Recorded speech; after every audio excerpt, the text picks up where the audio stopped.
Assalamualaikum warahmatullahi wabarakatuh. Alhamdulillahil karimir rahman, allamal Qur'an, khalaqal insan, allamahul bayan. Asyhadu an la ilaha illallah wahdahu la syarikalah, wa asyhadu anna Muhammadan abduhu wa rasuluhu alladzi kana khuluquhul Qur'an. Amma ba'd.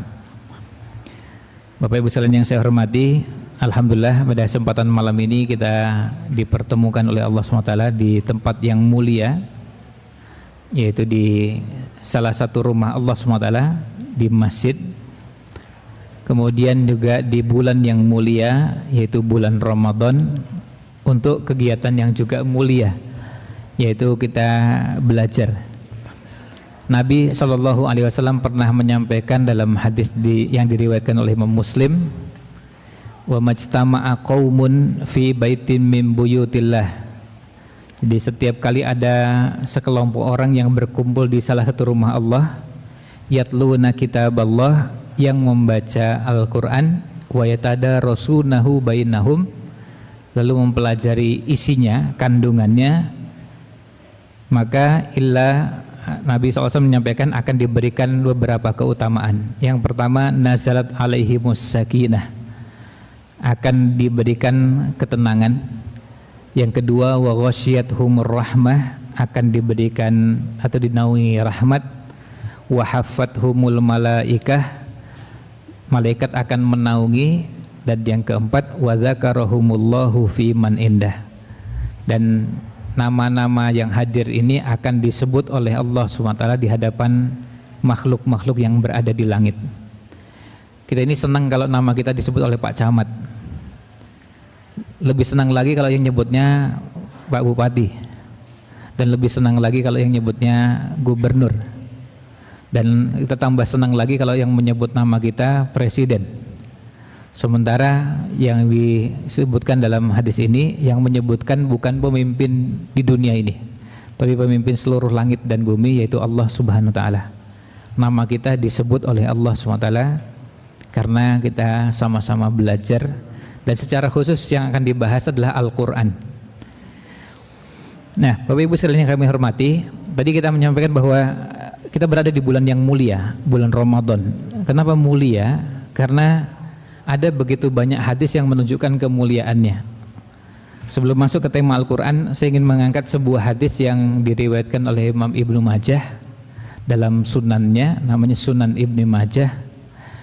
Kitabnya Ta'bir Ru'ya, kitab tentang takbir atau tafsir mimpi. Babnya juga Ta'bir Ru'ya, bab tentang takbir atau tafsir mimpi.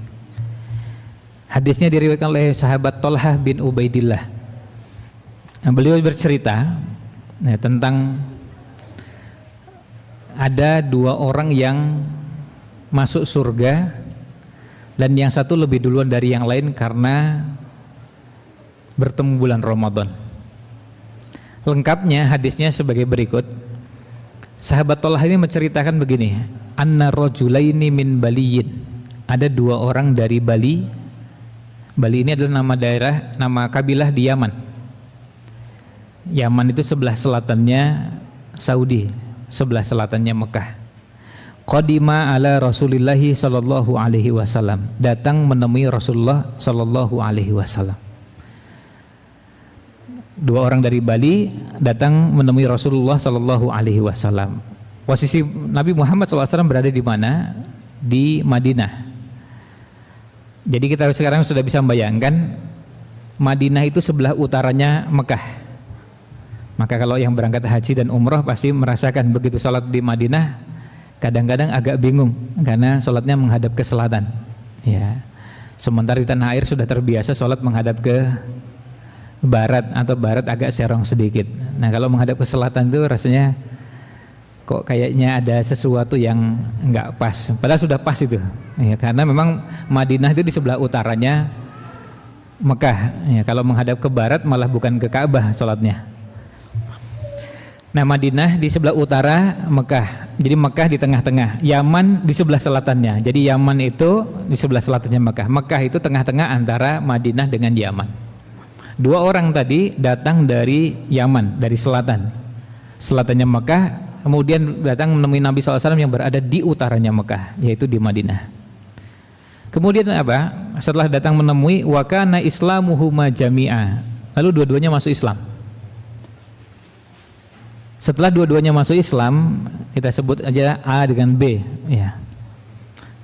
Lalu sahabat Thalhah mengatakan fakana islamuhuma jami'a, wa kana islamuhuma jami'a, fakana ahaduhuma ashadda ijtihadan minal akhar. Yang pertama kita sebut A lebih sungguh-sungguh menjalankan Islam dari yang lain. Fa ghazal mujtahidu, lalu yang sungguh-sungguh ini dapat kesempatan berjihad, berperang, fastushhida, sampai akhirnya mati syahid, wafat. Sekarang pindah yang kedua, yang B. Wa makatsal akharu ba'dahu sanatan, sementara yang kedua masih sempat hidup 1 tahun kemudian. Tsumma tuwfiya, lalu wafat. Itu ringkasnya, dua orang ini selesai dengan yang satu mati syahid, yang satu lagi wafat 1 tahun kemudian.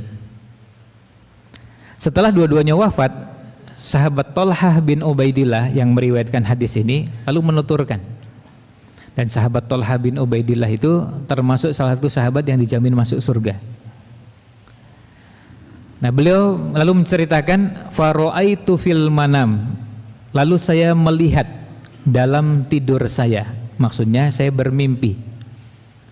Saya bermimpi id ana bihima inda babil jannah. Saya berada bersama dua orang tadi yang dari Bali, dari Yaman, di depan pintu surga. Di depan pintu surga. Ini istimewanya sahabat. Banyak sahabat yang mimpi di surga, termasuk mimpi paling tidak di depan pintu surga. Saya mau tanya Bapak Ibu sekalian, ada yang pernah mimpi surga? Ya, atau depan pintu surga?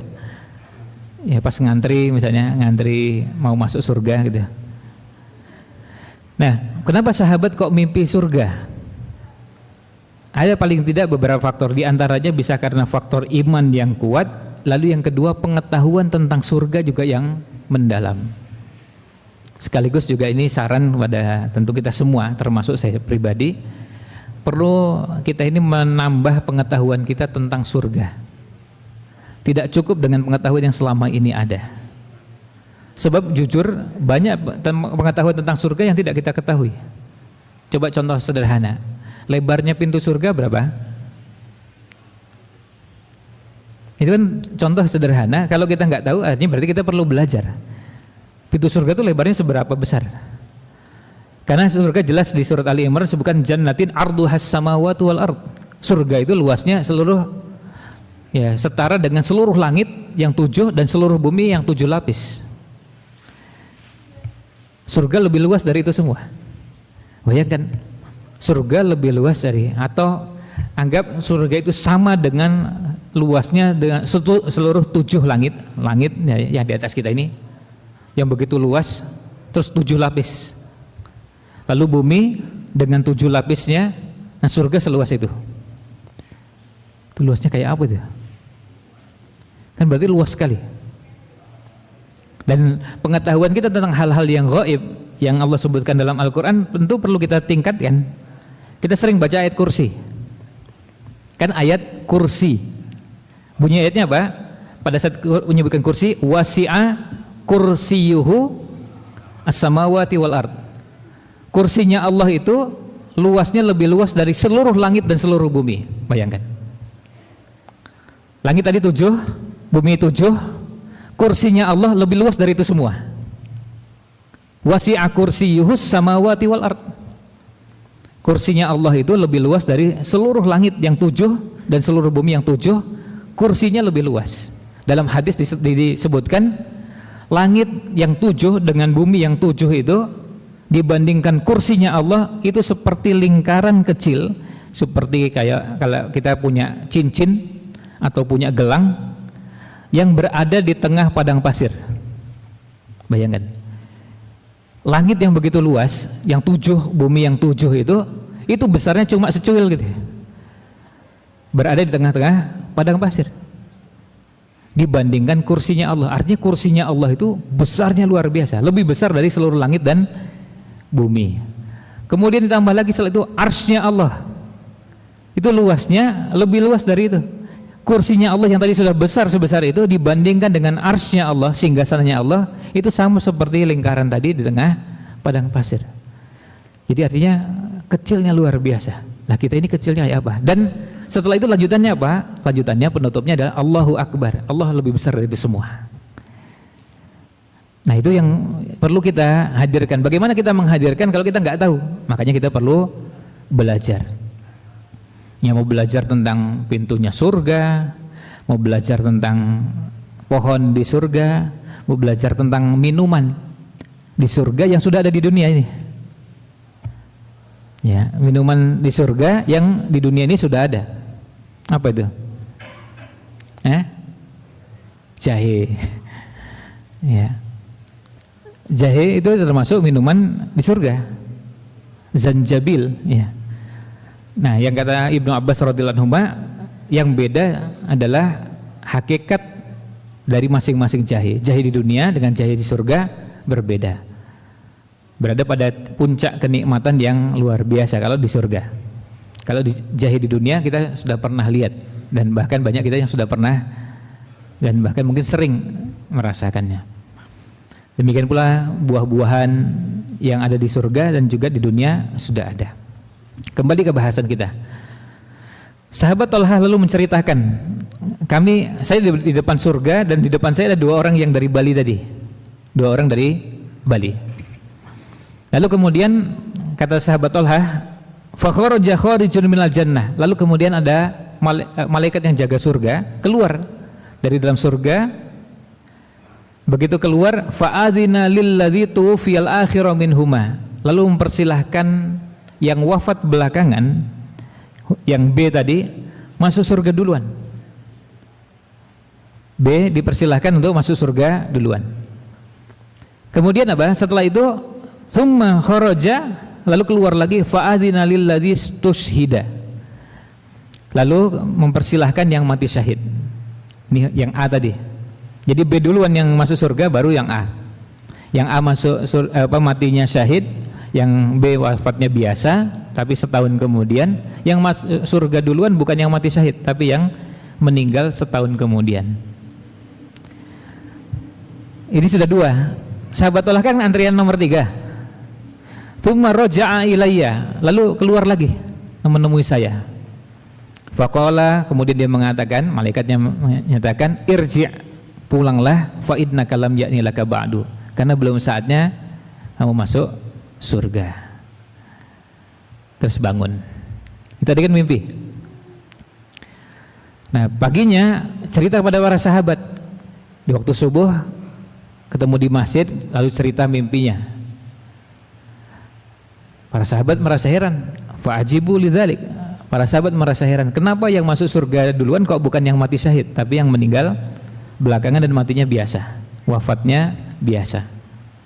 Sekaligus juga ini jadi pengetahuan bagi kita bahwa yang namanya husnul khotimah itu tidak selalu maknanya meninggal ketika sujud.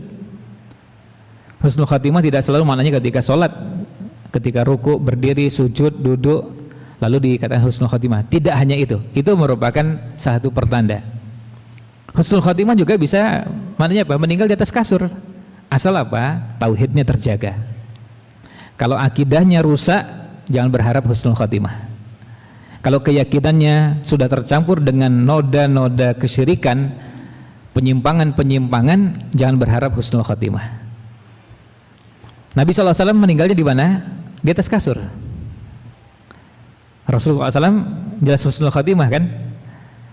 Dan beliau meninggalnya di atas kasur.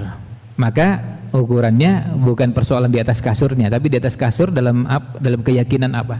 Apakah dalam tauhid atau yang sudah ternodai dengan penyimpangan. Nah, kemudian ketika mereka menghadapi kondisi seperti itu, lalu konsultasi kepada Nabi sallallahu alaihi wasallam. Fa balagha dzalika Rasulullah sallallahu alaihi wasallam. dikonsultasikan kepada Nabi Shallallahu Alaihi Wasallam, kemudian ditanyakan. Nah, ini menjadi contoh juga penting bagi kita, bahwa ketika kita punya masalah, kita perlu membiasakan konsultasi kepada ahlinya. Idza wusidal amru ila ghairi ahlihi fantadhiris sa'ah. Jika satu urusan diserahkan kepada yang bukan ahlinya, maka tunggu kehancurannya. Dalam berbagai bidang apapun, kalau diserahkan kepada yang bukan ahlinya, ya tunggu aja. Tunggu kerusakannya, tunggu kehancurannya. Makanya kenapa dalam Islam kita dituntunkan untuk membiasakan menyerahkan sesuatu kepada ahlinya. Salah satunya dalam bidang agama. Kalau kita mengenal ada ustadz-ustadz yang selama ini kita kenal viral atau kenal di majelis-majelis kita, salah satu yang jadi PR kita, dan ini momentum Ramadan, kesempatan bagi kita untuk mengenal ustadz-ustadz, karena sehari kita bisa 3 kali ketemu penceramah kan gitu ya, ba'da subuh, menjelang buka puasa dan tarawih, bisa 3 kali. Ini kebanyakan masjid seperti itu. Nah, 3 kali dalam sehari ini kita belajar mengenali ustadz-ustadz yang ngisi ini. Sebetulnya kalau ustadz yang memang selama ini biasa mengisi di banyak tempat, biasanya dikenali keahliannya atau bidang yang lebih sering beliau geluti. Itu penting untuk diketahui, dan Ramadan jadi kesempatan bagi kita untuk mengenali beliau-beliau ini. Bisa jamaahnya berusaha untuk mengenali, atau ustadznya memperkenalkan, atau takmir juga memperkenalkan kepada sang ustadz, kepada jamaah ustadznya ini latar belakangnya apa, baik pendidikan formal, non formal maupun informal. Karena kita kenal bahwa yang belajar agama ini tidak semuanya lewat jalur pendidikan formal, ada yang jalurnya lewat pesantren dan tidak punya gelar-gelar akademik tapi penguasaannya baik. Kita ambil contoh ustadz-ustadz yang kondang sekarang ini, Gus Baha, itu gelarnya apa itu? S1-nya apa? S2, S3? Tapi kan kemampuannya diakui, mumpuninya, bukan cuma sekedar hafal Quran, penguasaannya belajar tafsir, belajar hadis, belajar fikih, belajar. Jadi diakui. Semua orang yang pernah berinteraksi dengan beliau pasti kenal bahwa beliau pernah belajar dan belajar mendalam, meskipun nggak punya gelar. Dan ada juga yang punya gelar, Ustadz Abdul Somad, Ustadz Adi Hidayat, Ustadz Bakhtiar Nasir, Ustadz Muhammad Zaitun, Ustadz dan sekian banyak daftar nama yang tentunya panjang.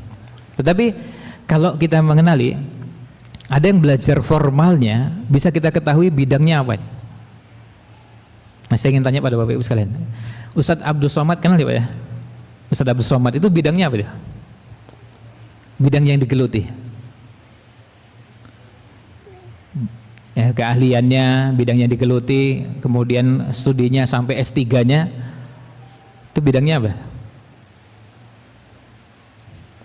Kenal Ustadz Abdul Somad ya? Tahu ya? Ya. Tapi bidangnya apa nih?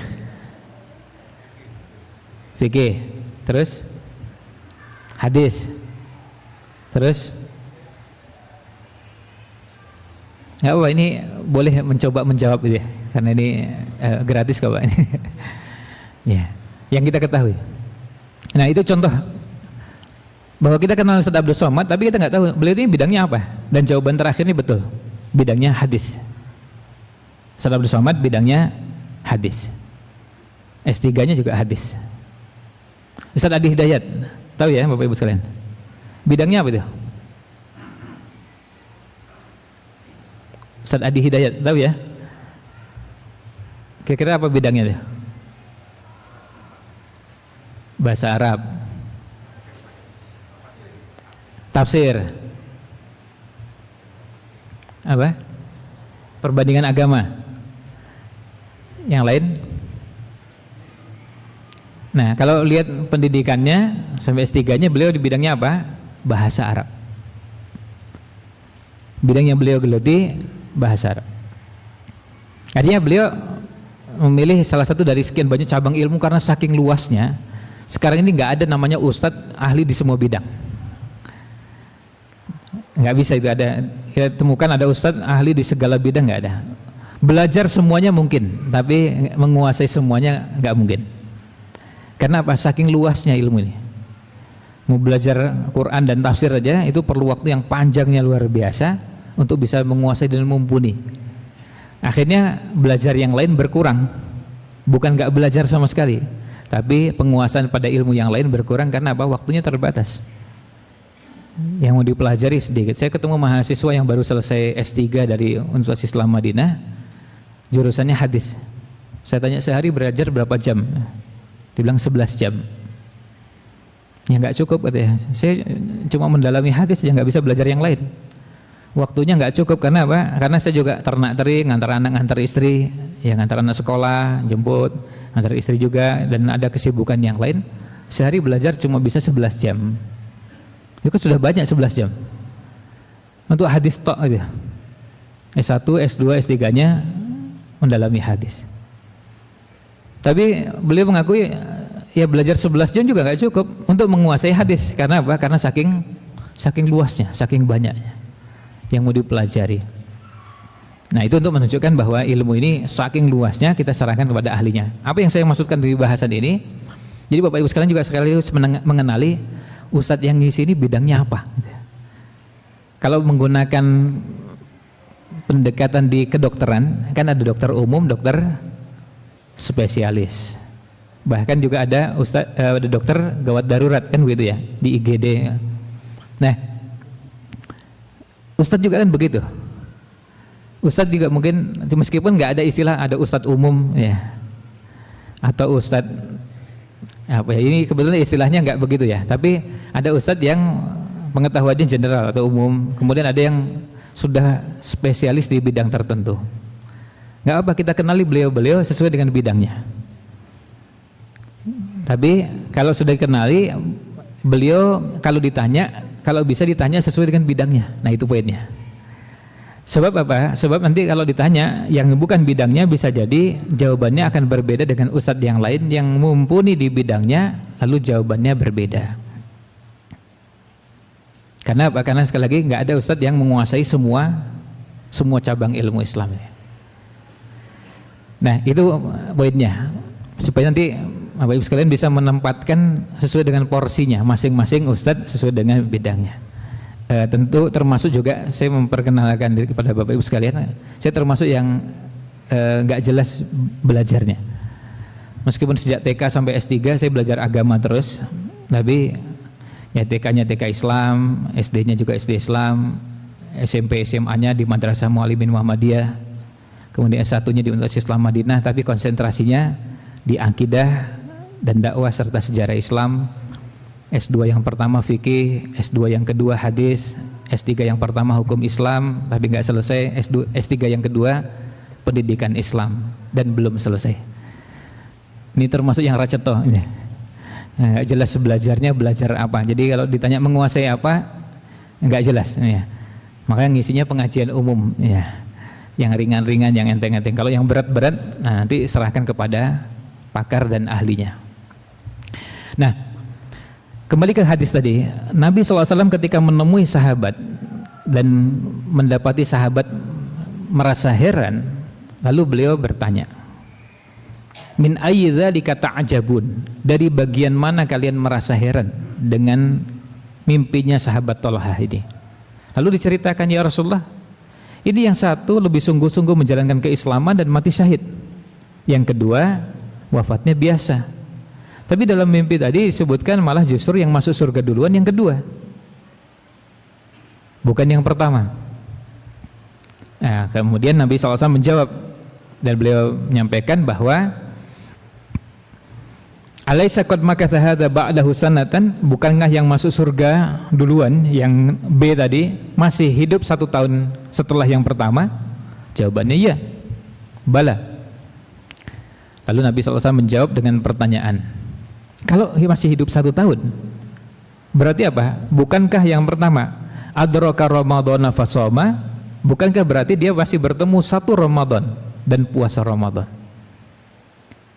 Lalu yang keduanya apa? Shalla kadza wa kadza min sajdatin fis sanati, sempat salat mengerjakan sekian kali sujud, sekian rakaat dalam 1 tahun.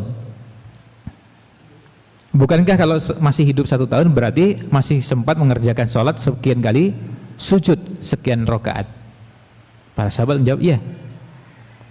Itulah yang menyebabkan orang tersebut masuk surga duluan. Yaitu apa? Bertemu 1 Ramadan selisih dengan yang lain, dan yang kedua sempat sholat selama 1 tahun selisih dengan yang lain. Itu mengantarkan orang bukan cuma masuk surga, tapi masuk surga lebih dulu dari yang lain. Nah, di sini kita dapatkan keutamaan bulan Ramadan. Bertemu 1 Ramadan, selisih 1 Ramadan saja sudah bisa mengantarkan orang bukan cuma masuk surga lebih dulu dari yang lain. Dan ini juga menjadi kelebihannya para sahabat. Sahabat itu punya semangat yang namanya fastabiqul khairat. Kita sering mengucapkan fastabiqul khairat, tapi kita belum seperti beliau-beliau. Para sahabat tuh kalau ngitung fastabiqul khairat, lihat keutamaannya nih. Cuma hanya selisih sebentar saja, bagi mereka itu menjadi mereka gelisah atau mereka gundah, kenapa kok ini masuk surga duluan? Selisihnya kan cuma sebentar. Bayangkan dalam hadis tadi, kalau kita berada pada posisi orang nomor 2, kan yang pertama dipanggil masuk surga, terus kemudian malaikatnya keluar lagi lalu manggil yang kedua. Itu kira-kira berapa lama itu? Anggaplah 10 menit. Kan nggak apa-apa 10 menit. Kalaupun selisihnya 10 menit, masuk surga dulu, kemudian baru kita dipersilahkan masuk surga. Kan yang penting masuk surga. Nah, itu bedanya sahabat. Sahabat itu kalau ngejar surga, ingin surga yang paling tinggi dan yang paling cepat. Nah, kalau kita enggak, kita kan karena muslimnya model muslim minimalis, rapopo yang masuk surga, di emperan pun rapopo. Yang penting masuk surga. Kan surga yang paling rendah pun kan udah paling enak gitu. Hadisnya kan jelas. Kenikmatan yang paling rendah dari penghuni surga itu setara dengan 10 kali lipatnya orang yang paling bahagia di dunia. Paling kaya, paling bahagia, paling senang, paling di dunia. Yang paling itu kalikan 10, nah kemudian itu yang paling rendah di surga. Artinya orangnya kayanya luar biasa, kehidupannya dengan kehidupan yang serba mewahnya luar biasa. Kemudian kalau makan, makanannya pasti enak, minumannya pasti enak, tempat tidurnya pasti enak, dan semuanya yang terbaik. Itu sudah yang terbaik. Lalu kira-kira kalikan 10, itu masih setara dengan, atau itu masih di bawahnya orang yang berada paling rendah di surga. Artinya enaknya luar biasa, kenikmatannya luar biasa.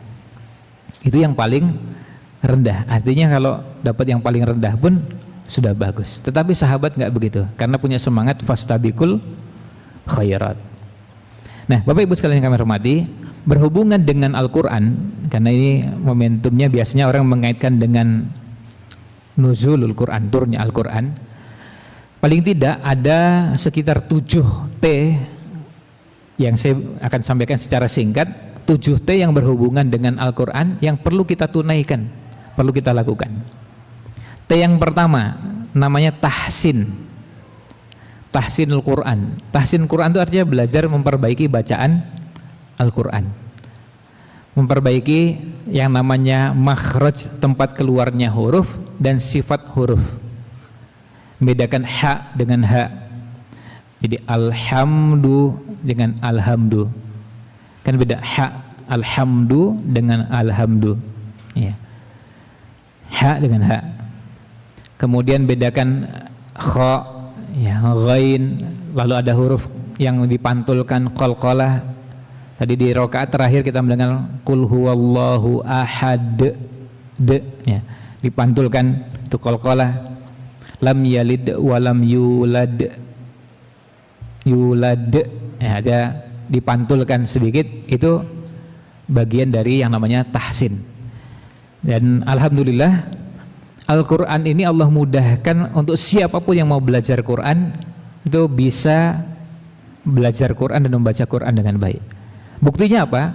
Qori internasional itu dari seluruh dunia ada, termasuk dari Indonesia, padahal ini bukan orang Arab. Itu untuk membuktikan bahwa semua kita bisa. Bapak Ibu yang tentu usianya di atas 45 tahun kenal Muammar ZA, itu aslinya mana Pak? Ya daerahnya kan ngapak-ngapak gitu ya. Tapi bacaan Qur'annya fasihnya luar biasa. Kan bagus sekali. Artinya nggak ada kendala dengan ngapak-ngapaknya dia. Kemudian kita juga dapatkan qori dari Jawa Barat, qori dari Jawa Timur, qori dari Sulawesi, qori dari Aceh, dari Kalimantan, dari semua wilayah ada. Dan bacaannya bagusnya luar biasa. Itu diakui oleh ulama-ulama ahli qiraat di berbagai belahan bumi. Artinya dari Indonesia pun bisa. Nah kalau beliau-beliau bisa dengan semua daerahnya, maka tidak ada alasan bagi kita nggak bisa mengatakan saya nggak bisa karena saya berasal dari, misalnya gini, saya nggak bisa fasih karena saya berasal dari Sunda. Kalau mengucapkan huruf F itu jadi P gitu ya, itu mah fitnah gitu ya. Jadi fitnah jadi fitnah. Apa betul begitu? Enggak. Kita temukan qori dari Jawa Barat fasihnya luar biasa. Nah kalau ini sama-sama Jawa Barat bisa, kenapa kita nggak bisa? Kalau yang dari Jawa Timur ada qori yang bacaannya sangat bagus dan bisa, nah kenapa kita nggak bisa? Berarti persoalannya bukan nggak bisa, yang mau belajar apa tidak. Itu yang pertama, tahsinnya. Jadi perlu kita belajar memperbaiki bacaan, dan alhamdulillah sekarang ini Bapak Ibu sekalian belajar Quran, belajar tahsin ini kita dimudahkan dengan pertama banyaknya program, banyaknya lembaga yang menyediakan, termasuk bagi yang malu belajar bareng-bareng, belajar online pun bisa. Karena kan ada yang malu ketahuan nggak bisa baca Quran, lalu belajarnya gimana? Belajarnya online. Online nggak apa-apa, yang penting kan belajar gitu, nggak ada persoalan mau online offline itu kan cuma teknis saja. Yang penting mau belajar. Ini yang pertama, tahsin. Yang kedua namanya tahfidz. Tahfidz itu artinya menghafal. Semua kita punya kewajiban menghafal Quran sesuai kemampuan masing-masing. Tidak ada kewajiban sampai 30 juz, tapi punya kewajiban menghafal. Berapa mampunya? Ya macam-macam. Mungkin saya cuma juz 30, bukan 30 juz. Ya, kan cuma beda di belakang dan di depan ini. 30 juz, juz 30. Ya. Membacanya dari kanan apa dari kiri, nah itu hasilnya beda. Saya cuma bisanya begitu, nggak apa-apa. Monggo yang bisanya cuma juz 30, nggak apa. Tapi tolong diselesaikan. Mulai dari amma yatasaalun, ya dihafalkan. Terus abasa wa tawalla wan nasiati gharqa dan seterusnya sampai dengan qul a'udzu birabbin nas. Juz 30-nya diselesaikan. Artinya kita masih mampu menghafal lagi, hafal. Dan sekarang ini tidak ada yang bisa beralasan karena sudah tua. Ini yang aneh nih Bapak Ibu sekalian. Kalau sudah urusan menghafal tuh semua merasa jadi tua. Saya pernah tanya pada mahasiswa. Ya kebetulan saya pernah ngajar di UGM, UII, Universitas Jana Badra. Saya tanya pada mahasiswa, padahal mahasiswanya ini semester ada yang semester 2, semester 3. Begitu sudah diajak ngapal Quran merasa tua. Bayangkan baru cuma semester 3. Mahasiswa semester 3 itu kan berapa sih usianya ya? Itu sudah merasa tua, tapi begitu saya ajak masuk ke bab nikah muda semua itu. Ya. Jadi pas urusan menghafal tua, tapi kalau diajak masuk ke bab nikah merasa muda semua. Merasa kepingin nikah.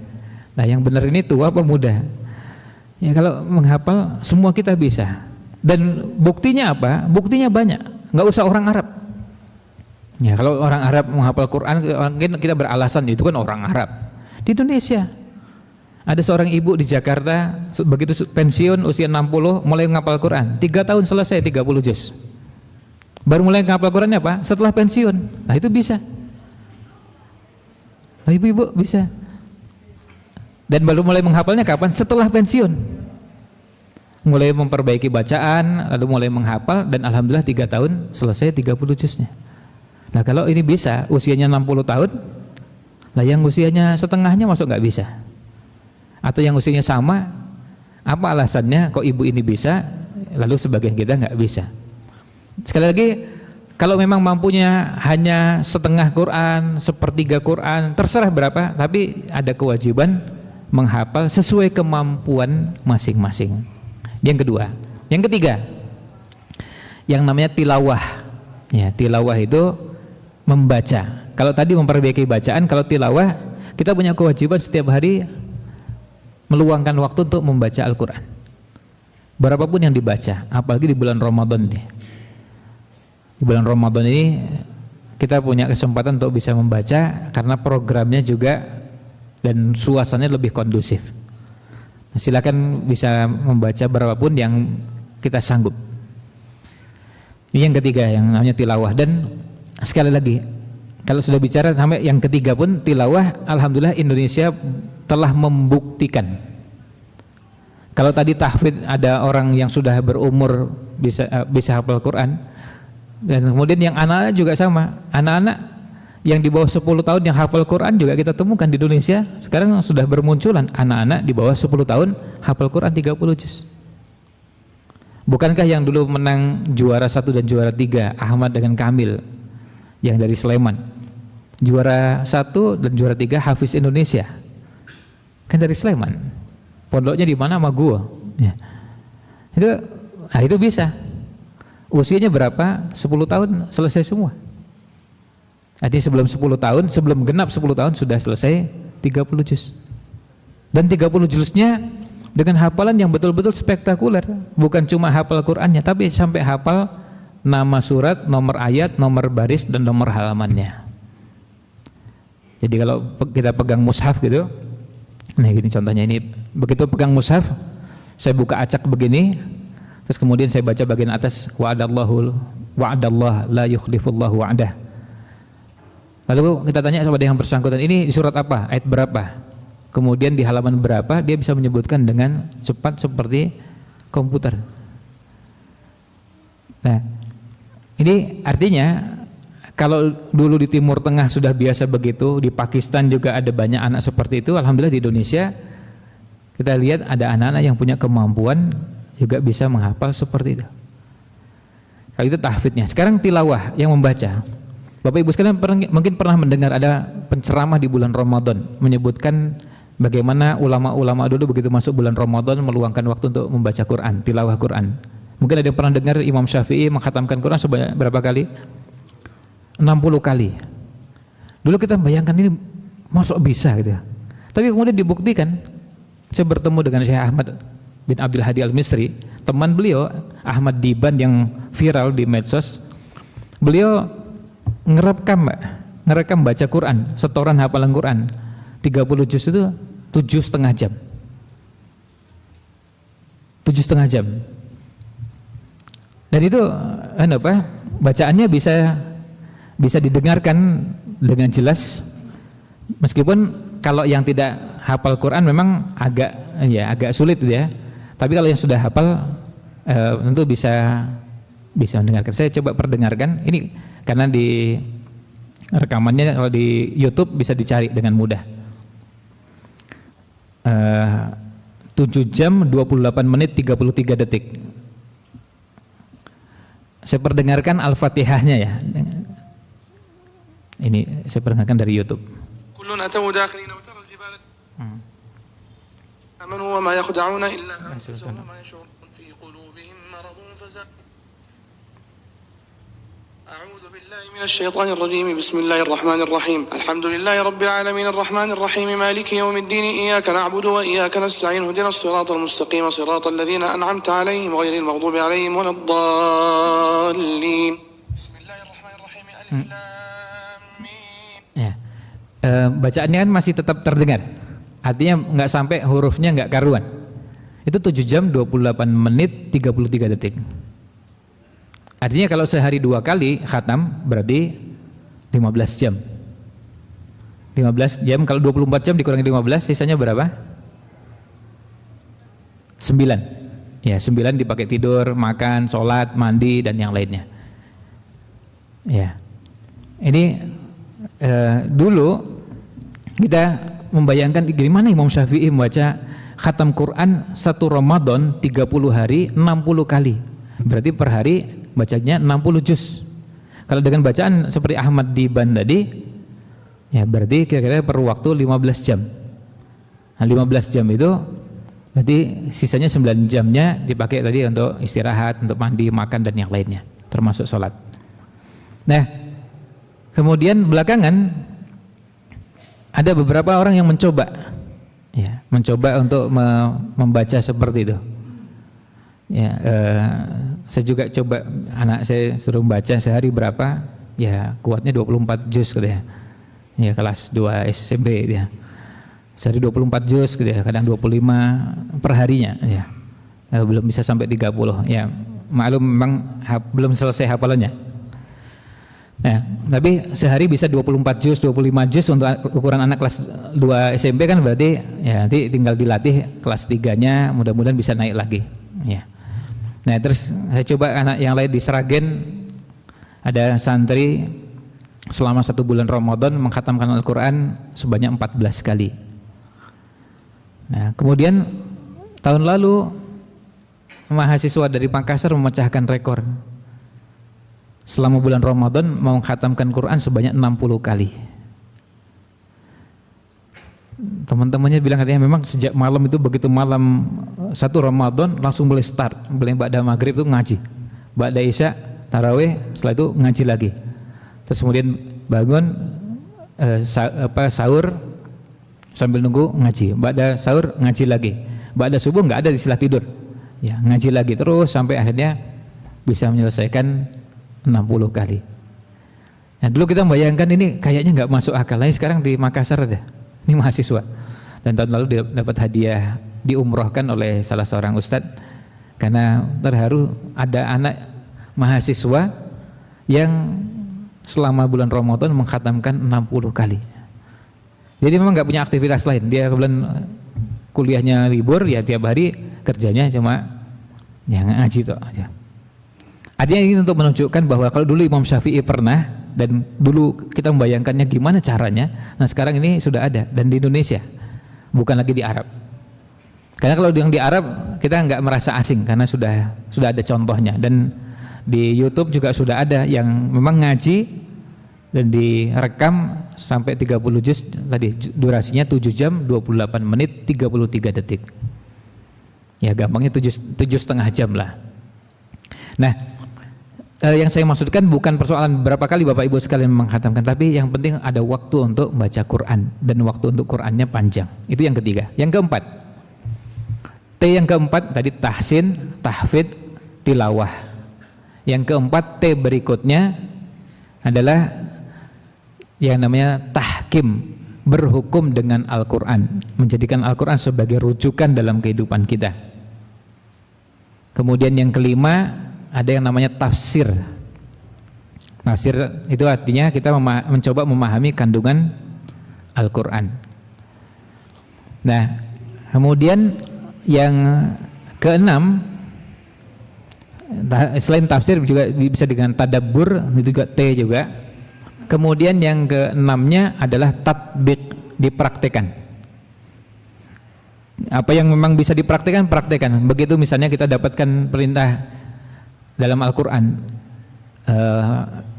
perintah berbakti pada orang tua, sampai saking kuatnya perintah itu sampai Allah menyatakan jangan sekali-kali kamu mengatakan uffin pada kedua orang tua. Fala taqul lahuma uffin, jangan sekali-kali mengatakan kepada orang tua. Apa kata makna itu? Nah, kita ini bentuk praktik kita kepada orang tua. Itu adalah ungkapan kekesalan yang paling rendah dari seorang anak kepada orang tuanya, bisa wujudnya tarikan nafas. Jadi begitu orang tua nyuruh kita, misalnya saya disuruh beli air mineral, saya mengiyakan tapi sambil, nah itu durhaka pada orang tua. Itu masuk dalam ufin, apalagi sampai bunyi, nah, itu masuk dalam ufin. Ternyata mempraktekkan itu susahnya luar biasa. Jadi anak yang berbakti pada orang tua, kita jadi paham kenapa balasannya surga, karena memang susahnya luar biasa. Ini maaf Bapak Ibu sekalian, siapa dari kita yang nggak pernah durhaka pada orang tua? Kalau standarnya sampai betul-betul tidak menampakkan kejengkelan kita di hadapan orang tua. Jengkel dengan tarikan nafas, jengkel dengan suara, apalagi jengkelnya dengan sampai membanting pintu, melotot. Itu bagian dari durhaka pada orang tua. Narik nafas saja lalu kita bunyi, itu Sudah masuk dalam ayat. Dan itu hukumnya jelas. Pakai lam amr yang artinya menunjuk lam nahi yang menunjukkan makna larangan yang artinya haram. Berapa kali kita mengerjakan begitu? Sampai saya guyon kepada mahasiswa tuh. Mungkin sebagian Anda ini, saya bilang sama mahasiswa, sebagian Anda ini beruntung nggak sering durhaka pada orang tua karena orang tuanya di luar Jawa sana. Ya, terus lalu sekarang kos-kosan di sini kan jarang ketemu orang tua, jadi jarang durhaka pada orang tua. Coba kalau tiap hari di rumah sama orang tua, ya sambat, ya, wes pokoknya macam-macam lah perbuatan pada orang tua. Bisa jadi kita tiap hari durhaka pada orang tua karena apa? Karena nggak sabar. Nah ini namanya tatbik, mempraktekkan Al-Quran. Dan yang terakhir tabligh. Tabligh itu artinya menyampaikan apa yang sudah diketahui, apa yang sudah dipahami, apa yang sudah dipraktekkan, ajarkan kepada orang lain. Saya cuma bisa mengajarkan orang tahsin, memperbaiki bacaan. Saya ajarkan dia cuma bisanya itu, ya silahkan. Ada yang punya pengetahuan tafsir Quran, silahkan. Yang bisa ngajar tafsir, silahkan ngajar ke tafsir. Yang bisa ngajarkan apa saja yang bisa diajarkan tentang Quran, silahkan diajarkan. Saya kebetulan punya pengajian tafsir Quran yang umurnya sudah alhamdulillah cukup lama, 24 tahun di Masjid Kampus UGM sejak 24 tahun yang lalu sampai Ahad pagi terakhir di menjelang Ramadan, karena Ramadan libur.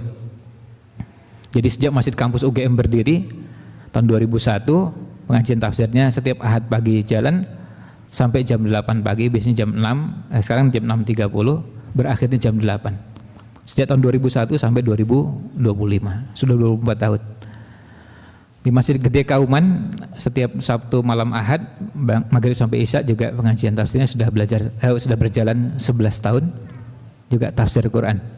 Tapi kalau di Masjid Gede Kauman dari juz 30 ke juz 29, kalau di Masjid Kampus UGM dari Al-Baqarah sekarang pindah ke Ali Imran. Jadi yang satu dari depan, satu lagi dari belakang.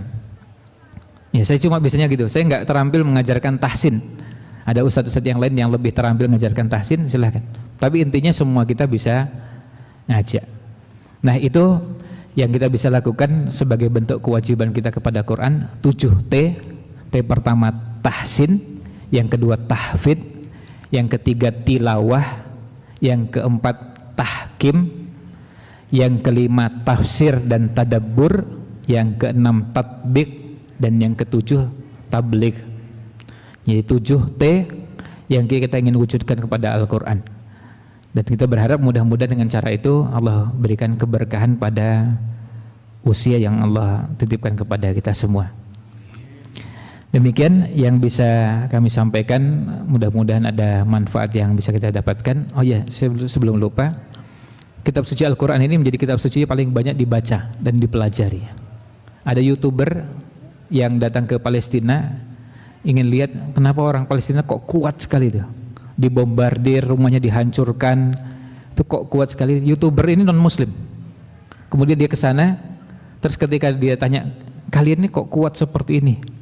Bayangkan kan berapa banyak ibu-ibu, orang tua, anak-anak dibantai dan jumlahnya ribuan, tapi mereka tegarnya luar biasa. Orang ini tanya, kalian ini hatinya dibuat dari apa?